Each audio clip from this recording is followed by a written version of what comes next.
Yo fellow trainers and welcome back to Tank Pokemon Profiles. So today I have for you a 2011 game. I'm playing stage 1s on the bottom and my opponent is on Reshiphlosion, which is a rather bad matchup for me. Anyways, you can see I'm starting with a Clever and also a Pokemon Collector, which is good.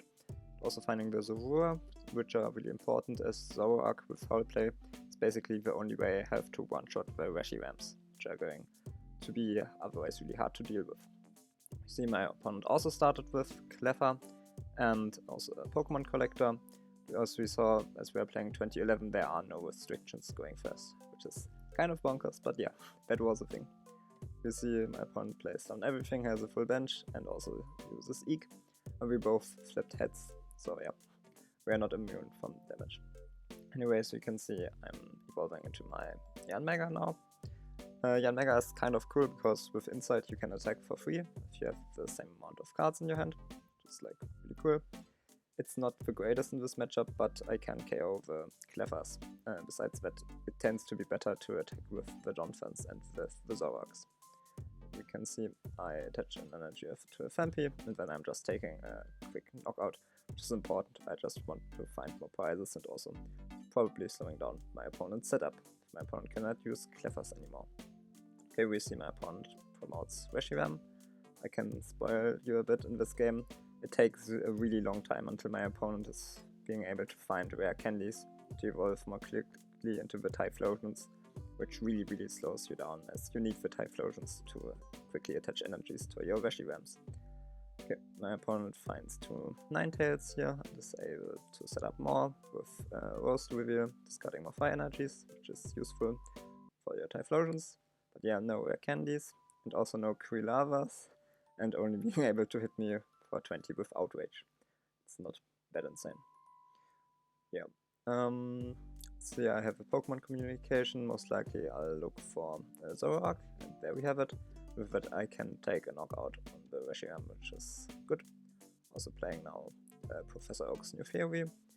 Yeah, in general it's good finding more evolutions. It can be solid. So let's see.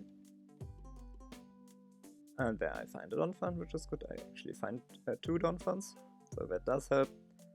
And then I actually decide to not take the knockout right now and just like shuffle back my stuff into the deck and draw more cards, as I'm speculating on maybe flipping Tails right here, but no, I wake up and my opponent is not that fast, so I'm fine if my opponent's like using more resources right here.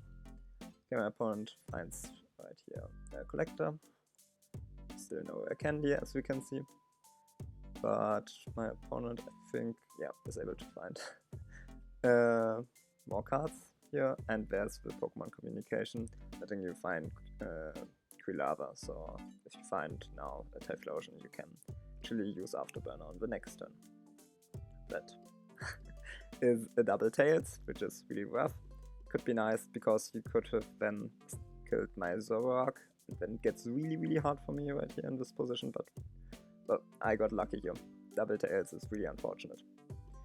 Okay, you can see I find another Yanmega, find my second Zorua, and also find a DCE, which is really big. Now I can judge my opponent and hoping that my opponent will not find another Typhlosion, which would probably then give me another free turn, and now I can take the KO here with Zoroark if I'm able to find a plus power, which I do off of Judge, which is really big. And yeah, just take another prize. That's good. Okay, my opponent now has to think what's the best option. My opponent decides to promote Reshiram. And yeah, finding here the Typhlosion, that's really good.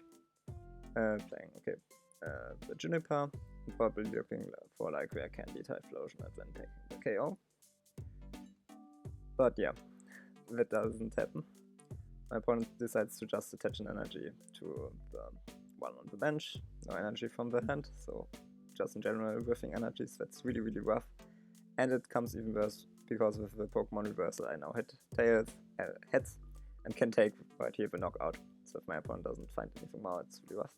I decide to play the Judge. I'm not 100% sure if that's correct here, because apparently my opponent had a dead hand, but I just think like, okay, putting my opponent on a smaller hand is probably better. Right here, just having less resources. Okay, my opponent finds another Reshiram right here, and finds an energy and pond, which is big. Yeah, and if my opponent finds their candy right here, my opponent can take the knockout on my Zoroark, which would be really huge. So we can see, okay, even drawing more cards with the Ninetales, and my opponent now has a big hand again, deciding to play that round right here with Junk Arm to grab another item, and here my opponent is exchanging the discard, so my opponent still has Pokemon to return with Pokemon Communication, and my opponent is actually now finally able to find another Typhlosion, and right here is the rare candy, so now my opponent can just spam Reshiram's turn after turn after turn again. And yeah, it's a bit late in this point. If my opponent would have found this earlier, would have been in big trouble right here, but yeah. And we see my opponent kills now my first Zoroark. And if I am able to find right here now another Zoroark, I can revenge KO this Typhlosion. Not this Typhlosion, this Reshiram. Okay, I have a collector, grabbing more basics, because I need those to play my Pokemon Communication, which is nice. And there I have my Zoroark, so I can take another KO. The thing is, after my Zoroark dies right here, I do not have really ways to keep trading with my opponent. So then I will probably have to get lucky with like my Pokemon reverses and hitting something more weak on the bench. But yeah, this isn't looking super good after this. Okay, my opponent attaches to the Reshiram and decides to KO right here my Zoroark, and I'm promoting my Yanmega right here. Now I need to find just a way to take 2 more prizes, as I'm now ahead in the prize race. But it is really unlikely that I'll be able to take a knockout during this turn.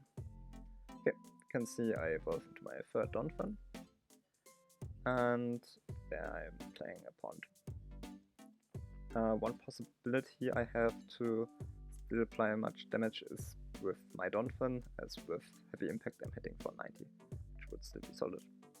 But here I decide to promote my Donphan. The reason for that is that Donphan has 120 HP. With Exoskeleton it takes 20 less damage, so my opponent cannot one-shot it with Blue Flame. My opponent would need to find 2+ powers. So that's the idea right here, that I'm probably able to two-shot my opponent's Reshiram here and still keep up. But my opponent is actually able to find 2+ powers right here, so never mind, it doesn't matter. My opponent will still be able to take a knockout during this turn. Okay, my opponent is at the same time also setting up a second Reshiram, as we can see. So yeah, my opponent, that's looking kind of good right here. Takes the knockout, and now we are both at 2 prizes. I can take the knockout right here, most likely. It's not that hard, but yeah, I'll have to see what is my follow-up plan. And as we can see, I decide to attach to the Donphan, so I have the opportunity to go for heavy impact on my next turn. And with the judge now, we both have the same cards in her hand, and now I can attack with my Yanmega and preserve the energy. And I take another prize card, and now it's just 1 prize card remaining. Okay, my opponent decides to promote right here the Reshiram, and we'll have to look what my opponent is now going to do. Probably trying to KO the Donphan would be like the optimal case, if you find like reversal plus power or something like that. But yeah, okay, my opponent has the pond right here, drawing more cards, trying to find something. And let's see. Okay, there's an energy retrieval, getting more fire energies, being able to attach a fire energy from your hand, for instance, to take less damage. My opponent does decide though to use Afterburner twice. I'm not 100% sure if that's really that good. I think attaching from the hand would have been better and taking less damage. But yeah, my opponent just decides to take the knockout, not finding a Pokemon reversal right here. And now I would need to find like, okay, another energy, which I do. And I would need 2+ powers for knockout, or like finding Pokemon reversal. So let's see. I do have a + power, then I'm playing a Juniper, drawing more cards, and with that I'm actually able to find another junk arm, grab the plus power again, and take the knockout, and yeah, that stage 1 is the winner. So that's it for this game. Bye bye!